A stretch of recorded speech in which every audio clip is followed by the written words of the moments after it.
الله الرحمن الرحيم. السلام عليكم ورحمة الله وبركاته. الحمد لله نحمده ونستعينه ونستغفره ونعوذ بالله من شرور أنفسنا ومن سيئات أعمالنا. من يهده الله فلا مضل له ومن يضلل فلا هادي له. أشهد أن لا إله إلا الله وحده لا شريك له وأشهد أن محمدا عبده ورسوله لا نبي بعده. Baik, alhamdulillah kita bersyukur kepada Allah di malam hari ini kembali kita dikumpulkan oleh Allah Subhanahu wa taala di dalam nikmat iman, nikmat Islam dan nikmat terus berupaya berikhtiar untuk memperbaiki din kita ini, agama kita ini. Satu taufik dari Allah Subhanahu wa taala yang berharga. Kemudian salawat dan salam tercurahkan kepada uswah tauladan kita baginda Rasulullah sallallahu alaihi wasallam. Di malam hari ini kita langsung masuk kepada An-Naqidul Khamis, ya, pembatal yang ke-5.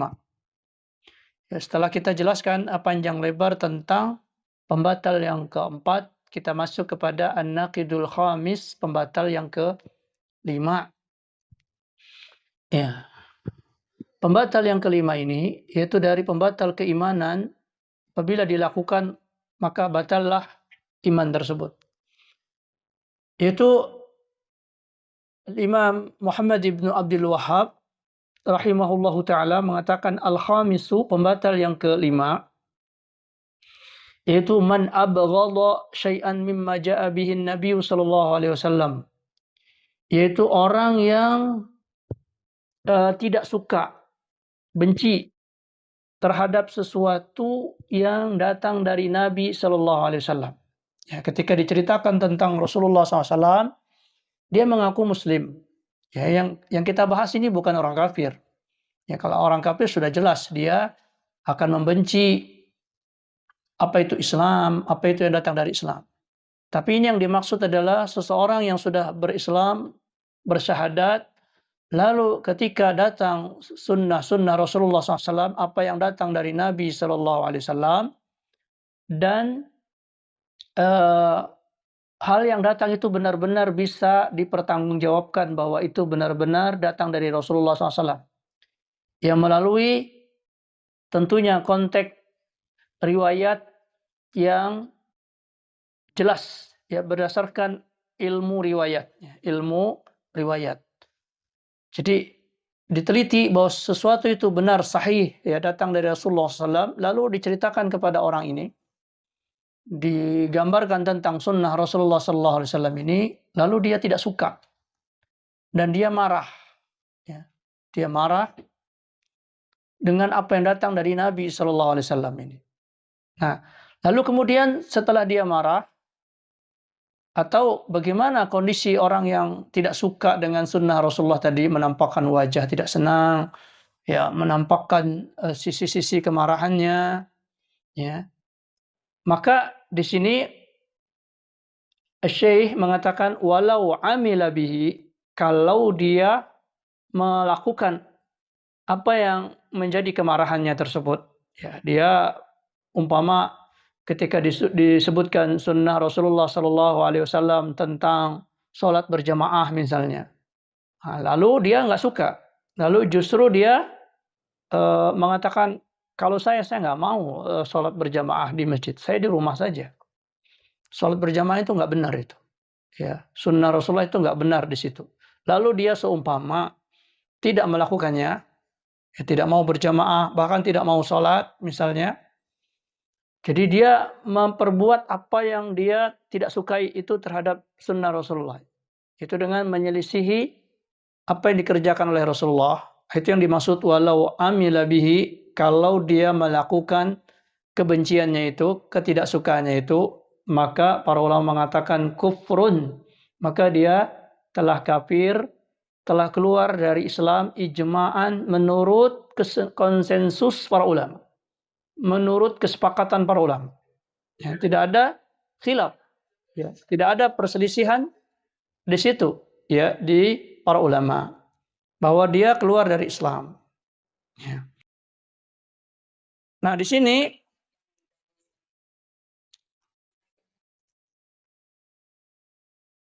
Untuk Ci di mute dulu suaranya. Oh ya? Ya. Oh iya. Sorry. Kemudian di footnote-nya, ya di footnote-nya di sini, muallif yaitu Syekh bin Baz mengatakan bahwa orang yang benci terhadap sunnah Rasulullah SAW itu kata beliau nau'ani, ada dua. Ya. Kebencian itu ada dua. Ya. Yang pertama al-bughdu mukaffirun, yaitu kebencian yang menjadikan pelakunya kafir. Ya. Nah, bagaimana kebencian yang bisa mengeluarkan seseorang itu dari Islam? Yaitu bughdut tasyri', yakni dia membenci sunnah Rasulullah itu dijadikan sebagai syariat yang harus dikerjakan. Ya, sebagai pengatur kehidupan. Ya. Jadi dia ketika disebutkan sunnah Rasulullah dia nggak suka. Lalu juga dia nggak suka kalau itu diterapkan dalam hidup. Dijadikan sebuah aturan hidup. Ya. Maka dia fayubghidu, dia tidak suka, dia marah. Annallaha ta'ala misalnya syara'an nikah, ya, mensyariatkan nikah. Ya. Dia tidak suka pernikahan. Lalu kemudian au yubghidu annallaha ta'ala arsala Muhammadan sallallahu alaihi wasallam, atau dia tidak suka misalnya Allah kenapa harus mengutus Rasulullah? Ya harusnya si fulan misalnya. Nah, maka ini kekafiran atau kebencian yang bisa mengeluarkan seseorang dari Islam. Di antara dasarnya tersebut adalah firman Allah Ta'ala, yaitu Allah katakan, bal ja'ahum bil haqqi, bahkan Rasul ini datang kepada mereka bil haqq, dengan kebenaran. Ya, dengan sesuatu yang bisa dibuktikan kebenarannya. Namun apa? Wa aktsaruhum, akan tetapi mayoritas mereka lil haqqi, kepada kebenaran itu karihun, tidak suka. Ya. Jadi kebanyakan manusia terhadap kebenaran yang dibawa oleh Rasulullah SAW itu karihun, ya, tidak suka. Juga firman Allah Ta'ala menyebutkan wa may yurid, dan siapa yang dikehendaki an yudillahu, untuk dia disesatkan, yaj'al, maka Allah menjadikan sadrahu, hati dia, dayiqan, merasa sempit, harajan, merasa berat. Ya, ketika dia didatangkan ayat-ayat Allah, didatangkan tentang sunnah-sunnah Rasulullah SAW, kalau orang ini, tanda-tanda orang itu tersesat atau disesatkan dari jalan kebenaran, dia nggak suka. Ya, ketika mendengar orang berbincang tentang sunnah-sunnah Rasulullah SAW, ya, kadang-kadang dia mengatakan, oh itu mah budaya Arab, itu mah nggak cocok dengan orang Indonesia. Ya, padahal dia Muslim, ya, dia tidak suka. Dayiqan, rasa sempit hatinya. Ya, harajan, merasa berat dia. Ya, ka'annama yassa'adu fis sama', kata Allah Ta'ala, sempitnya dadanya itu seperti dia naik ke langit. Ya, jadi orang kalau semakin naik ke langit, semakin sempit oksigennya, itu napasnya kembang kempis. Nah, itu digambarkan orang itu ketika datang sunnah Rasulullah, dia marah, sehingga marahnya itu nampak di napasnya yang tersengal-sengal, ya. Tidak suka raut wajah yang seperti orang kehabisan napas, ya. Maka di sini disebut oleh Allah Ta'ala, ka'annama yassa'adu ila fis sama', seakan-akan dia naik ke langit. Ya, dan ini juga salah satu yang disebut oleh para ulama, yaitu bukti ilmiah bahwa Al-Quran tidak pernah menyelisihi ilmu-ilmu modern manusia. Ya. Dahulu Rasulullah SAW nggak pernah naik ke langit. Dia naik dan tidak ada teori kalau semakin ke langit itu oksigen sedikit. Tetapi Allah sudah sebut, ya, kalau orang naik ke langit maka oksigen semakin menipis, maka napas seseorang pun semakin kempis. Itu gambaran orang-orang yang di dalam hatinya ada kebencian, ya, sehingga oksigen di dalam dadanya pun berkurang, ya, sehingga dia seperti meletup-letup, ya, ketika disebutkan sunnah Rasulullah Sallallahu Alaihi Wasallam. Dan kadang-kadang itu tidak nampak dari omongan, tapi dari sisi perilaku nampak, ya, nampak. Jadi napasnya tersengal-sengal. Kemudian juga firman Allah Ta'ala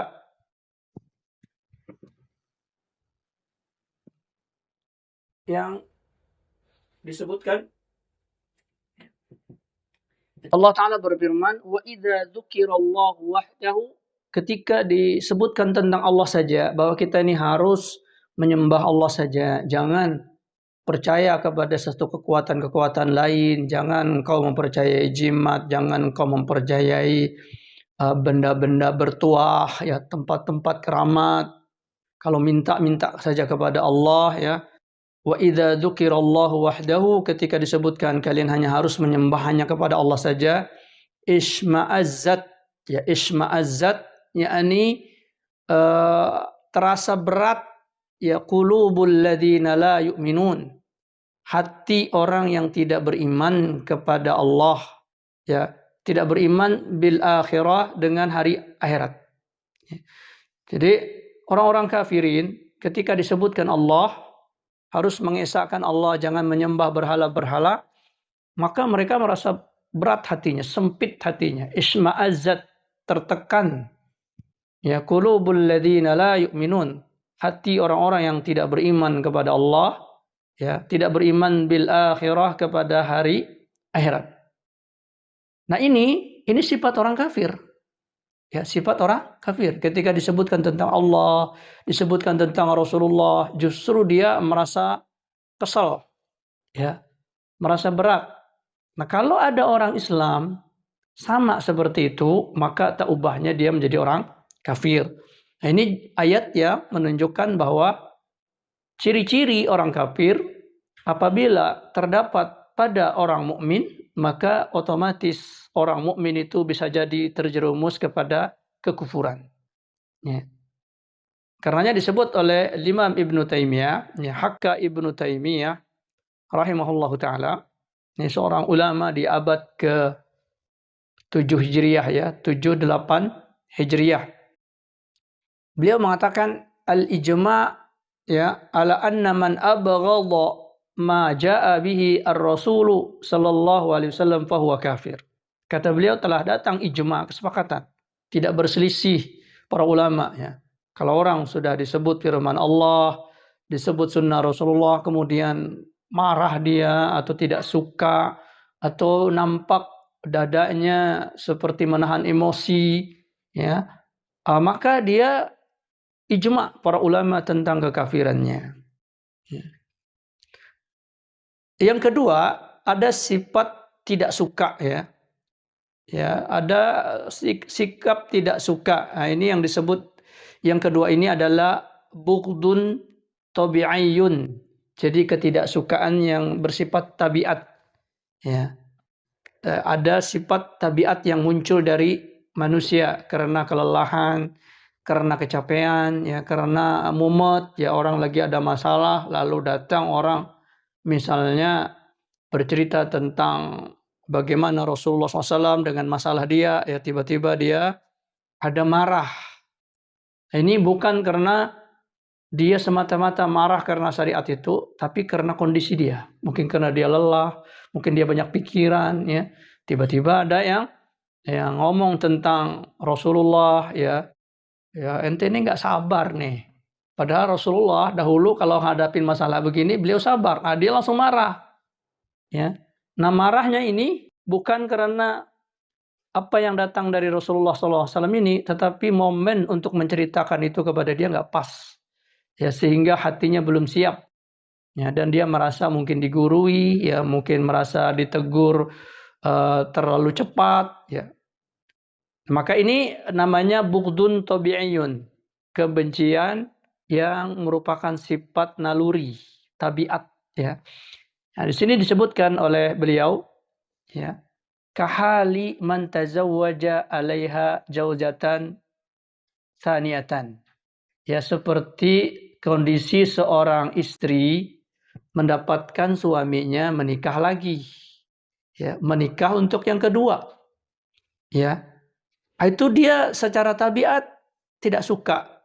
Tidak suka disaingi, tidak suka ada lagi seseorang yang sosok yang masuk dalam kehidupan rumah tangga dia dan sebagainya. Lalu dia kemudian marah dengan syariat poligami tersebut misalnya. Ya, karihatun lil lil qadaril khas. Ya, ini terjadi kebencian ini karena ada situasi tertentu khusus. Apalagi biasanya yang menjadi penyebab adalah dia mendengar ocehan-ocehan manusia, ya. Wah, ente sebenarnya cantik ente ini. Ya, sebenarnya ente ini sudah baik kepada suami. Itu suami ente kok nikah lagi, itu kurang ajar. Misalnya dengar omongan begitu tambah panas dia. Nah, ini bukan berarti dia benci kepada syariat. Ya, tetapi kesiapan hatinya belum di situ. Ya. Dia kalau ditanya bagaimana pandangan ya anti misalnya tentang syariat poligami, dia mengatakan itu benar. Tapi secara pribadi saya belum siap. Ya, sehingga ketika terjadi itu kepada dia, timbul emosi dia, timbul marah dia. Maka sikap marah seperti ini tidaklah menyebabkan orang itu keluar dari Islam. Ya. Atau contoh lain, ya, man karihal wudu bil ma'il barid. Seperti orang yang tidak suka wudu karena kondisi air dingin. Jadi dia bukan karena tidak suka dengan syariat wudunya, tetapi kondisi pada saat itu ada airnya sangat dingin, ya, sehingga dia mengatakan, aduh ini payah nih wudu nih sekarang. Nih, misalnya ada omongan begitu. Berat saya ini wudu nih. Ya. Tapi karena apa? Karena kondisi air yang begitu dingin. Ya. Au karihal qital limasyaqqatihi alaihi, atau dia membenci jihad, membenci peperangan. Ya. Mungkin karena suaminya meninggal di dalam pertempuran, ya, mungkin karena beratnya dia memikul beban perang tersebut dan lain-lain sebagainya. Jadi kondisi tertentu yang memang kadang-kadang setiap manusia diuji ketaatannya oleh Allah Subhanahu wa taala, sehingga pada permasalahan-permasalahan yang muncul secara tabiat menimbulkan emosi itu kadang-kadang keluar. Nah, maka yang seperti ini kebencian yang tidak mengeluarkan dia dari syariat. Amma min jihati tasyri', ya. Adapun dari sisi pensyariatan, fahum raduna bi syariatihi. Tapi kalau ditanya tentang syariat ini, dia bilang ya dia ridho, ya. Cuman ini masalahnya saya lagi kedinginan. Ya, saya lagi ya belum siap untuk menerima poligami misalnya, dan lain sebagainya. Mud'inuna lahu, dan dia tunduk terhadap pensyariatan tersebut. Maka orang seperti ini laisa minal kufri fi syai', dia tidak terjerumus dalam kekafiran sedikit pun, ya. Karena Allah sendiri juga menyebutkan ada muncul sikap-sikap ketidaksukaan di dalam beberapa aturan syariat karena kondisi-kondisi tersebut.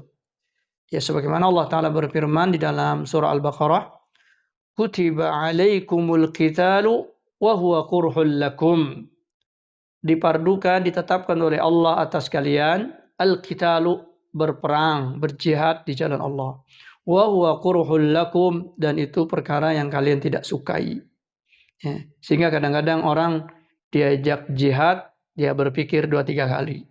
Ya, karena memang itu berat, ya, tidak disukai. Juga Allah Ta'ala berfirman, kama akhraja rabbuka min baitika bil haqqi wa inna fariqam minal mu'minina lakarihun. Ya, sebagaimana Allah Ta'ala mengeluarkan engkau wahai Muhammad min baitika, dari rumahmu, bil haqqi, dengan kebenaran. Ya, Allah memerintahkan Rasulullah hijrah ke Madinah, meninggalkan kampung halaman, meninggalkan tanah, meninggalkan rumah, meninggalkan harta. Wa inna fariqam minal mu'minina lakarihun. Namun tetap ada sekelompok dari orang-orang mukmin merasa berat, merasa tidak suka dengan perkara hijrah tersebut. Bagaimanapun itu secara tabiat, orang biasa tinggal di rumahnya nyaman, ya, ada kehidupannya. Walaupun itu tidak dipaksa, tetap ada rasa galau, ya. Misalnya orang sudah biasa tinggal di rumahnya, lalu dia beli rumah baru dengan kehendak dia, itu pindahan pun tetap ada rasa galau. Apalagi itu karena terpaksa. Ya. Maka timbul rasa berat di dalam hati. Namun Allah tabaraka wa ta'ala tetap menyebut mereka mukmin. Ya. Walaupun ada rasa berat mereka di dalam melaksanakan syariat itu, tetap disebut oleh Allah wa inna fariqam minal mu'minin, dan sesungguhnya sekelompok orang minal mu'minin, dari orang-orang mukmin itu lakarihun. Ya, mereka tidak suka dengan keluar tadi, entah keluar untuk berhijrah, entah keluar untuk berjihad, ya. Yujadilunaka fil haqq. Bahkan sebahagian mereka itu mendebat engkau, ya, mendebat engkau di dalam masalah yang benar ini. Bahwa ini perintah Allah. Ya, bukan hanya sekedar maunya Rasulullah. Ya, syariat yang menyuruh untuk berhijrah, syariat yang menyuruh untuk berperang, ya, syariat yang membolehkan tentang masalah poligami misalnya. Tapi tetap kita dapatkan kaum mukminin itu sebahagian masih berdebat, ya. Wah, ini nggak benar, wah ini menimbulkan problem begini, begitu, dan lain-lain sebagainya. Padahal apa? Ba'dama tabayyana, bahkan perdebatan itu terjadi setelah jelas, ya, kepada mereka syariat Allah. Mereka sudah yakin bahwa Nabi Muhammad adalah utusan Allah. Ya, mereka merasakan nikmat-nikmat dari syariat-syariat yang lain itu benar. Ya, sehingga nggak mungkin Allah itu berbuat sesuatu yang menzalimi hambanya. Tapi tetap saja, ya, rasa berat itu masih ada, ya. Ka'annama yusaquna ilal maut. Ya, rasa berat itu apa? Seakan-akan mereka ini digiring kepada kematian. Ya. Mati itu hak apa tidak? Hak. Ya, suatu hal yang mesti, benar. Tapi tetap aja orang gak suka mati. Ya. Dia mau kemanapun, kematian tetap datang. Walaupun orang gak suka ketika kematian itu datang. Ya, buktinya berupaya untuk sembuh, untuk ini, untuk itu, ya, mencari keselamatan. Tapi tetap mati datang. Itu bentuk bahwa syariat Allah ini benar. 100%. Tidak ada keraguan tentang baiknya, ya, tentang maslahatnya. Itu 100% benar. Seperti mati. Mesti terjadi. Ya, tapi tetap apa? Orang berdebat tentang syariat ini. Ya, ada yang mentakwilkannya, oh ini maksudnya begini, ini maksudnya begitu, ya. Memalingkan dari aturan-aturan Allah. Wahum yanzurun, dan mereka melihat kematian itu. Ya, tiap hari melihat kematian. Itu sesuatu yang hak, tidak bisa dibantah bahwa kematian datang. Tapi tetap aja orang gak suka dengan mati, ya. Nah, berarti ada sifat tabiat, ya, perasaan berat terhadap syariat-syariat ini. Maka ini tidak masuk ke dalam konteks yang dimaksud membenci syariat Allah. Kemudian juga Allah Ta'ala berfirman tentang kondisi kaum mukminin, ya, terhadap syariat Allah, yang di situ timbul rasa berat, ya, ada rasa benci, tidak suka, tapi itu tadi kondisional secara kejiwaan. Ya. Walaupun sebenarnya itu ada kebaikan di situ, ya. Jadi Allah Ta'ala berfirman, ya ayyuhalladzina amanu, wahai orang-orang yang beriman. Ini yang dibincang siapa? Orang-orang beriman, bukan orang-orang kafir. Ya. Malakum, ada apa kalian ini? Idza qila lakum, ketika dikatakan kepada kalian, infiru fi sabilillah, berjuanglah kalian di jalan Allah. Keluarlah kalian di jalan Allah. Berjalanlah kalian untuk menegakkan syariat Allah. Apa yang terjadi? Saqaltum ilal ardi. Kalian merasa berat di tanah kalian tersebut, di tempat kalian. Ya, merasa aras-arasan untuk melangkah. Ya. Orang disuruh sholat berjamaah. Mesti ada di dalam hati manusia itu ada rasa-rasa malas, apalagi kalau lagi PW kata orang ya, lagi enak-enak, lagi ngantuk-ngantuk. Ya, infiru fi sabilillah, keluar kalian untuk menegakkan syariat Allah. Apa yang terjadi? Taqaltum, kalian merasa berat ilal ardi, di tempat kalian. Nah, ini berat yang sifatnya apa? Tabiat, ya, yang mungkin terjadi di setiap manusia, bukan karena dia tidak suka dengan syariat itu, tapi kondisional yang sering terjadi di dalam kondisi manusia. Nah, ini Allah bercerita tentang orang-orang mukmin yang sudah beriman, tapi tidak menutup kemungkinan di hati mereka kadang-kadang ada rasa berat, ya, ada rasa tidak suka dengan syariat ini. Maka ini bukan karena syariatnya tadi, maka ini tidak mengeluarkan dari iman. Juga disebutkan oleh beliau satu dalil dari Sahih Muslim, dari hadis Sahih Muslim dikeluarkan oleh Imam Muslim dalam kitab beliau sahihnya. An Abi Hurairah radhiyallahu an, dari Abu Hurairah. Abu Hurairah marfu'an menyampaikan hadis Rasulullah sallallahu alaihi wasallam, yaitu Rasulullah sallallahu alaihi wasallam mengatakan isbaghul wudu'i alal makarih. Harus tetap seorang mukmin itu menyempurnakan wudunya. Jadi kalau wudu jangan sembarangan, jangan asal-asalan. Harus sempurnakan, perhatikan tentang yang dibasuh, tentang yang diusap, jangan sampai ada yang ketinggalan, jangan sampai buru-buru. Alal makarih, walaupun di kondisi kalian sangat tidak suka, ya, tetap harus menyempurnakan wudu. Ya, misalnya di cuaca dingin, ya, tidak sama dengan cuaca yang normal misalnya, tetap harus sempurnakan wudu, berupaya untuk menyempurnakan wudu. Nah, maka di sini disebut ada kondisi-kondisi ketika seorang mukmin itu wudu tapi dalam kondisi tidak dia sukai. Entah karena airnya terlalu panas atau terlalu dingin, ya, atau tadi kondisi-kondisi tertentu. Berarti ada satu kondisi seorang mukmin ada rasa ketidaksenangannya di dalam menjalankan syariat ini. Ya, tetapi itu tadi karena sifat tabiat, ya, maka ini tidaklah, ya, menjadi perkara yang mengeluarkan mereka dari Islam. Taib.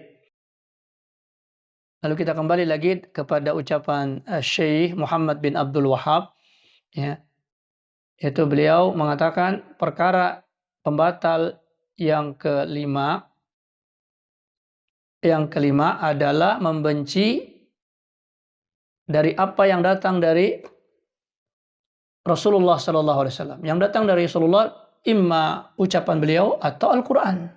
Ya, dua-duanya datang dari Rasulullah SAW. Lalu dia tidak suka.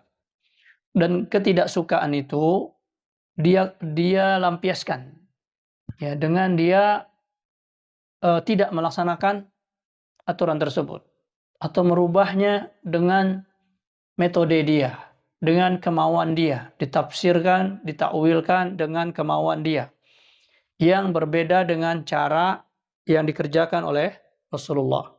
Ya, karena dia tidak suka, ya, bukan karena dia tidak paham, tapi dia tidak suka dengan cara begitu, ya. Maka ini kufrun bi ijma'an, secara ijma' konsensus para ulama. Nah, lalu di sini Syekh Muhammad bin Abdul Wahhab ketika menyebutkan ijtihad beliau ini, omongan beliau ini, maka beliau pun memberikan dalil, yaitu beliau mengatakan Dzalika bi'annahum karihu ma anzalallahu fa ahbata a'malahum. Ya. Beliau mengeluarkan dalil di surah Muhammad ayat 9. Dzalika, yang demikian itu, ya, perbuatan orang-orang kafirin itu menjadi kafir, bi'annahum, karena sesungguhnya mereka karihu, merasa benci, merasa tidak senang, ma, dengan sesuatu, anzalallah, yang telah diturunkan oleh Allah. Mereka tidak suka dengan apa yang diturunkan oleh Allah. Ini sifat orang kafirin, ya. Jadi ayat ini bercerita tentang orang kafir. Lalu ayat ini diterapkan kepada orang mukmin. Kenapa? Karena orang mukmin ini sama, ya, ketika diceritakan tentang ayat Allah, diceritakan tentang sunnah Rasulullah, dia juga nggak suka. Nah, lalu apa bedanya dia mengaku sebagai muslim tapi dia sifatnya sama dengan orang kafir? Maka kesamaan ini menjadikan kesamaan hukum. Ya. Artinya apa? Iman dia batal. Lalu kemudian Allah mengatakan fa'ahbata a'maluhum. Kalau sudah ada orang tidak suka dengan syariat Islam, dengan apa yang diturunkan oleh Allah, maka amal-amal perbuatan mereka pun akan dilenyapkan oleh Allah, tidak bernilai. Ya, perbuatan-perbuatan baik mereka tidak bernilai. Ya, dia menyantuni orang fakir tidak bernilai. Dia berbuat menyayangi binatang misalnya, bagaimana mereka perhatian terhadap anjing, terhadap hewan-hewan, ya, bergiat di kegiatan sosial, tapi ketika dibincangkan tentang syariat Allah, dia nggak suka. Maka perbuatan baik mereka itu dihancurkan oleh Allah. Ya, jadi istilahnya ditolak oleh Allah. Akibat apa? Akibat mereka membenci apa yang diturunkan oleh Allah. Begitulah orang kafir. Jadi sebaik apapun perbuatan mereka di dunia ini, tetap mereka tidak bernilai, tidak menjadi pahala di sisi Allah, ya. Kalau pahala dunia mungkin mereka dipuji sebagai orang baik, ya. Itu demikian. Nah, ini yang dikatakan oleh Syekh bin Baz tadi, Syekh Muhammad bin Shalih Al-Utsaimin. Ya. Maka tadi sudah kita jelaskan tentang posisi ketidaksukaan tersebut. Kalau ketidaksukaan itu terhadap pensyariatannya, ini nggak benar nih, nggak pas ini nih. Ya. Kalau cuman omong begitu saja, ya, dia melampiaskan kebenciannya, ya, ini berkurang imannya. Tapi kalau kemudian dia praktekkan tentang kebenciannya itu dengan dia tidak mau melaksanakan syariat tersebut, maka dia kufur. Ya, ya, kalau dia cuma benci, ya, tapi dia, ya, masih melaksanakannya walaupun dalam kadar yang sudah dikurangi sekali, ya, aras-arasan, ya, ngomel-ngomel, tapi masih mau pakai jilbab misalnya. Disuruh pakai jilbab, dia ngomel-ngomel, kayaknya nggak bagus ini, nggak pas ini. Tapi dia masih pakai, ya, maka ini masih belum keluar dari keimanan. Tapi kalau sudah ngomel-ngomel, kemudian umpamanya jilbabnya dia bakar, dia lempar, kemudian dia keluar tanpa hijab misalnya, ya, karena benci terhadap aturan tersebut, ya, maka ini bisa membuat dia kufur, keluar dari Islam. Karena di bagian bawahnya Syekh bin Baz mengatakan, menjelaskan perkataan Syekh Muhammad bin Abdul Wahab tadi, dia mengatakan, man lam yarda, barang siapa yang tidak ridha bihukmir Rasul sallallahu alaihi wasallam, dengan hukumnya Rasulullah sallallahu alaihi wasallam, fahuwa kafirun, maka dia kafir. Fal wajibu, maka wajib bagi setiap kaum muslimin itu apa? Ar-ridha. Dia harus ridha bisyar'i, dengan syariat Allah. Walaupun tadi dalam kondisi-kondisi tertentu terjadi rasa berat, kondisional. Tapi pada umumnya dia ridha. Waridha bihukmillah, dan juga ridha dengan hukum Allah Subhanahu wa taala. Walaupun gedumel-gedumel ya tapi tetap dia laksanakan. Nah, ini ya, tetap dia beriman. Faman kariha hukmallah, dan barang siapa yang membenci hukum Allah, fahuwa kafirun, maka dia kafir. Dzalika bi annahum, karenanya di situ Syekh membawakan tadi firman Allah, yang demikian itu sebab mereka menjadi kafir, karihu, mereka membenci, ma anzalallah, apa yang telah diturunkan oleh Allah, fa ahbata a'maluhum, maka amal mereka tidaklah berguna, amal mereka habis, tidak dapat pahala. Maksudnya ya tadi tidak diterima oleh Allah. Yang tadi sudah kita jelaskan posisi benci tadi ya. Mana benci yang masih dalam koridor kebenaran, masih wajar-wajar saja dan kondisional. Mana kebencian yang mengeluarkan orang dari syariat. Lalu kemudian Syekh mengeluarkan satu hadis di sini. Satu hadis tentang bagaimana sebenarnya sikap seorang muslim terhadap Rasulullah pada masa para sahabat. Maka beliau mengeluarkan hadis, bay'ana Rasulullah sallallahu alaihi wasallam ala sam'i wa ta'ah fil munshiti wal makrahi, fil munshiti wal makrahi, atau fil mansiti wal makrahi. Kami berbaiat. Ya, berbaiat itu artinya mengambil janji setia ya, kepada Rasulullah. Dalam hal apa? Untuk mendengar semua omongan Rasulullah. Ya. Wat ta'ah, dan mentaatinya. Ya, tidak boleh menutup telinga, tidak boleh berpaling ya dari dibacakan Al-Qur'an, dibacakan hadis-hadis Rasulullah. Itu para sahabat berbaiat. Dan itu juga berarti setiap kaum muslimin dia berbaiat kepada Rasulullah untuk mendengar, untuk taat. Fil mansiti, di dalam kondisi rajin. Ya, kadang-kadang itu kita ada dalam kondisi rajin ya. Kita mentaatinya, mendengarnya. Mungkin karena cocok dengan selera kita ya. Kebetulan juga syariat Allah, kita suka.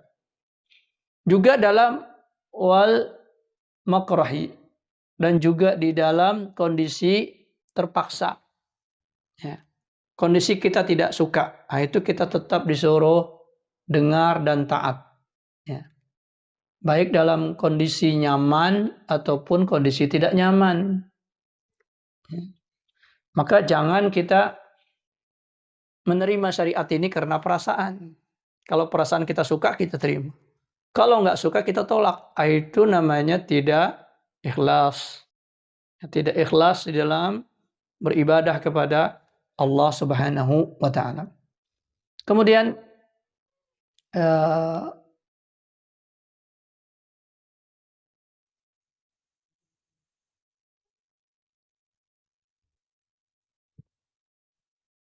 beliau di sini memberikan salah satu contoh saja.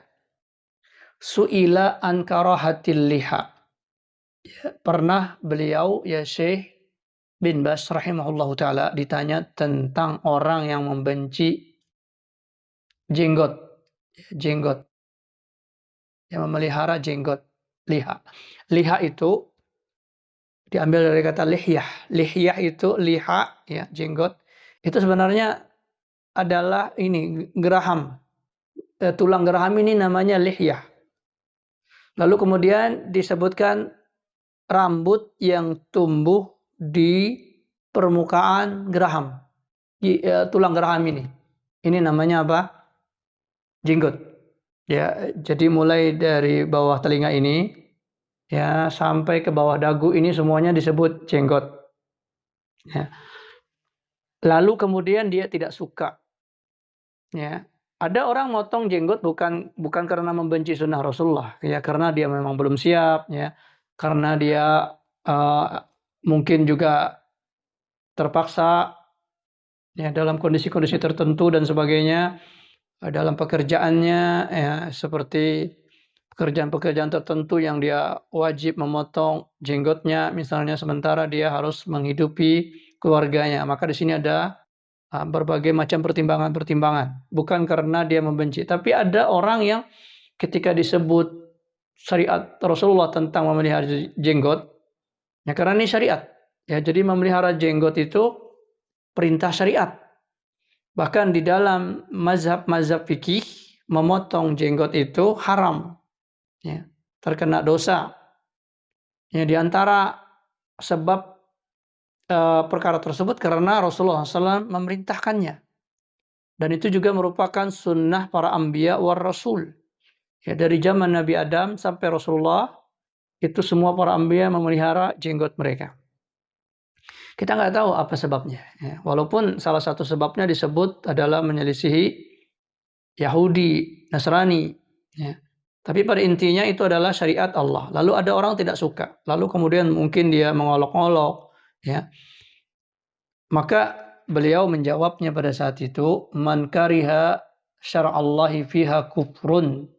Maka barang siapa yang tidak suka dengan syariat Allah fiha di dalam masalah ini, ya, dalam masalah jenggot saja, ini salah satu contoh saja ya. Kufrun, maka ini kekufuran. Ya. Lianna aqallal ahwal, karena yang paling minim kondisi memelihara jenggot itu, ya, kalau tidak dikatakan sebuah syariat yang agung atau yang besar seperti sholat, ya, seperti saum, paling tidak itu adalah sunnatun muakkadatun. Itu sunnah yang sangat dianjurkan. Sangat dianjurkan. Sunnah muakkadah. Ya. Sangat dianjurkan. Ya, karena Rasulullah SAW berjenggot. Ya. Nah, lalu ketika itu sudah disebutkan oleh para ulama, perbincangan para ulama, yang paling minim dari perkataan para ulama tentang memelihara jenggot itu adalah sunnah muakkadah. Yang paling besar mereka mengatakan wajib. Wajib. Berarti itu telah tetap di dalam syariat Allah ini tentang kewajiban memelihara jenggot tersebut. Nah, lalu kemudian dia membencinya, maka ini bisa menyebabkan dia keluar dari agama ini. Itu contoh kecil yang sering terjadi, ya, sering terjadi di dalam kehidupan seorang muslim. Contoh-contoh lain banyak sekali. Nah, ini yang bisa kita sampaikan di pertemuan kali ini. Ya. Kalau ada yang ditanyakan, falyatafaddal mazkur. Silakan.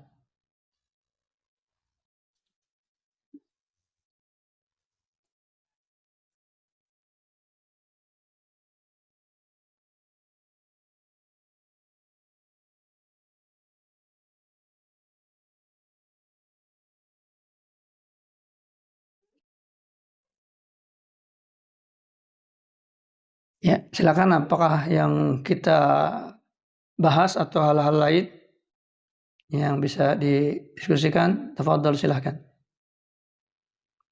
Recording stopped.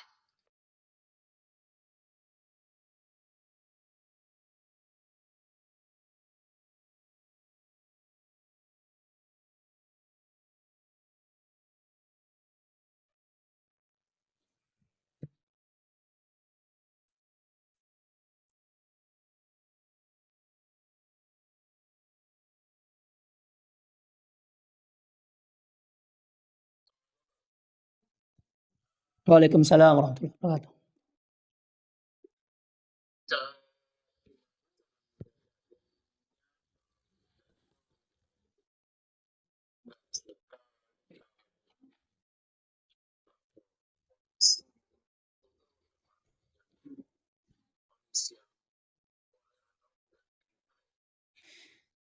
Yang pertama, kita menilai diri kita sendiri. Ya, untuk menilai diri kita sendiri kita paling mengetahui ya apa maksud ketidaksukaan itu. Ya, setelah kita membaca penjelasan ini dan mengetahui dalil ayat Al-Quran tentang bahayanya orang yang tidak suka dengan syariat Allah, lalu kita kemudian datang syariat Allah, lalu muncul ketidaksukaan kita dengan syariat itu, bukan karena kondisi kita, ya. Mungkin karena kita menganggapnya ada apaan ini ya. Sehingga kita karena minimnya pengetahuan kita, lalu kita tidak menyukainya. Atau karena ada satu kebiasaan kita yang berbeda dengan syariat itu. Sehingga syariat ini kita tidak suka. Nah ini sudah jelas ya, perkara ini adalah ketidaksukaan yang sifatnya tasyri', pensyariatan. Tapi kalau ketidaksukaan itu karena kondisi, itu akan berubah ketika kondisi itu hilang. Ya tadi misalnya ketika dia mengantuk ya, dan terdengar azan dia bangun. Ya, dia merasa nggak suka nih, berat. Nah, kayak nyaman tidur, ngapain sih ini azan? Atau ada orang ketika terdengar azan, ya azan belum selesai lagi urusan, misalnya kan di situ ada model seperti itu, ada letupan jiwa, nggak suka. Tapi dia ketika dalam kondisi-kondisi dia nyaman, dia suka dengan perkara tersebut, ya. Dia sregep.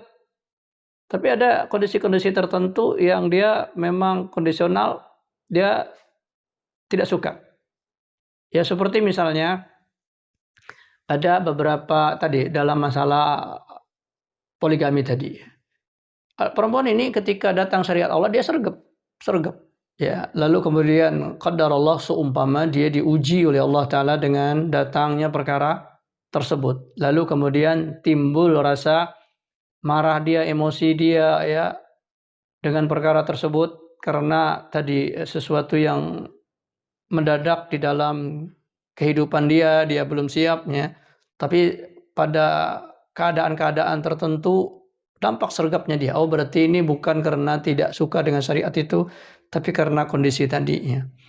Nah, adapun untuk menilai orang lain, ya ini adalah tadi seorang qadhi atau seorang hakim ketika menentukan status seorang muslim, apakah dia ini kafir atau muslim dengan omongan misalnya. Ada dia orang berceramah atau orang berkata, apaan ini syariat sampah ini sunnah misalnya. Apakah langsung divonis orang tersebut kufur? Ya, maka di sini secara ilmu ya tadi dibahas, dia mengungkapkannya, ya bahkan dia kemudian mempraktekkan kebencian tersebut ya. Tetapi secara detail memang tetap orang itu ditanya maksud dia, penjelasan dia, ya. Karena perkara benci itu kadang-kadang tadi ada dua kondisi tadi. Kalau untuk orang lain itu perlu tetap ditanya, apa maksud kamu? Ya, kenapa tadi kamu mengatakan begini? Ya, kalau dia bilang, tadi itu saya lagi emosi aja. Apalagi orang itu misalnya yang ngomong kayak sok-soknya misalnya. Jadi saya bukan membenci. Nah, berarti kan ada konfirmasi ya. Tapi kalau untuk diri kita sendiri, kita yang paling tahu ya tentang apakah kebencian kita tadi masuk ke dalam kebencian syariatnya atau kebencian kondisional tadi ya. Wallahu a'lam.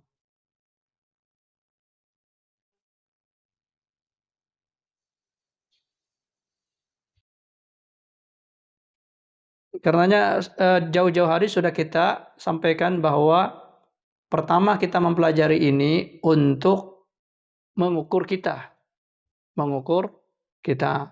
Yang kedua, ini sebagai hukum atau aturan yang diberlakukan untuk menilai orang lain, terutama kalau seandainya ya ditakdirkan kita ditanya atau menjadi pemutus hukum qadhi ya. Jadi perkara ini dibahas oleh para ulama. Tapi di dalam kadar kita ini lebih kita kepada menilai kondisi kita ya, supaya kita ini tidak terjerumus kepada kekufuran tanpa kita sadari karena ilmu tidak ada. Maka dengan ilmu yang kita pelajari ini kita tahu batasan-batasan tersebut ya, sehingga kita ketika terjadi tersebut segera kita beristighfar, meminta ampun kepada Allah Ya, karena kalau seandainya dia wafat dalam kondisi seperti itu, khawatir dia jatuh kepada kekufuran berdasarkan apa yang telah diajarkan oleh Allah dan Rasulnya tadi. Wallahu a'lam. Nah.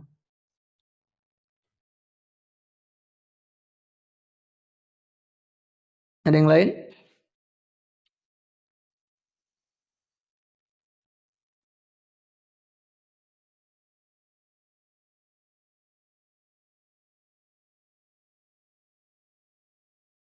Kalau tidak ada, kita cukupkan dengan apa yang kita bahas di kesempatan malam hari ini.